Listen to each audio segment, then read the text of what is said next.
There was nothing new that the president had said. Actually, he's always coming with a new identity of his office. Just in February, we were in Swallows. Today is a different thing altogether. It's very clear that the president has got no plan to transform South Africa for the better. Nothing about international relations, because that is a point of disagreement for this GNU. Nothing about the judiciary, and nothing about the land. He can't concretely say this is the amount of hectares we are going to give to our people. A pure lie that he created 2 million jobs, which we have never seen as the people of South Africa. So he spoke to us in February. He comes, speaks to us on the same useless things that he's non-committal. If you look at that parliament today, the happiest people is white people in that parliament. The happiest people is the DA, because it's the biggest winner out of this GNU sellout government. President Ramaphosa has once more sold out South Africa like he did in 1994 when he did not attend Nelson Mandela's inauguration, which today he speaks very highly of him for opportunistic reasons. So we as the EFF are going to consolidate the progressive forces in this parliament and make sure that we hold this government accountable. We give this government just a year, and if it doesn't collapse within a year, it will not go beyond 2 years. We can guarantee South Africans a progressive government is coming in, which will transform the land, nationalize the banks, and ensure that there is enough jobs for all our people and fight poverty. He has spoken about beneficiation since 2017, when the ANC agreed to nationalize the Reserve Bank and ensured that the people of South Africa benefit from the minerals of our country. It's not for the first time he speaks about beneficiation.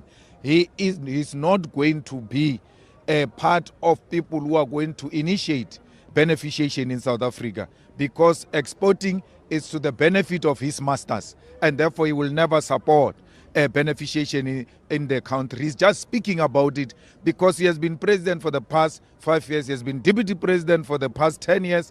Why hasn't he beneficiated in South Africa? Today, he's telling us about a solar plant that has given us 250 megawatts.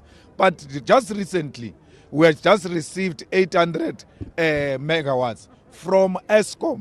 And why is he not speaking about what our own state company is able to give us, but instead wants to promote the independent power producers at the expense of Eskom? So you can see that the man that is not for the state. The man is for the private sector. The man is for multinational companies. But what makes me happy is that you can see that is a wounded buffalo. We told you South Africa will eat this elephant piece by piece, and you saw it for yourself today. That confidence and that arrogance of February has gone through the window. And today, the man speaks like a man who has got no confidence and belief in what he's talking about. I won't be shocked tomorrow if I'm told that that speech was written by Helen Zille, because the DA kept on clapping until the last full stop. If the ANC comes and the DA wants to oppose them, will defend the ANC in Gauteng because of the stance they took.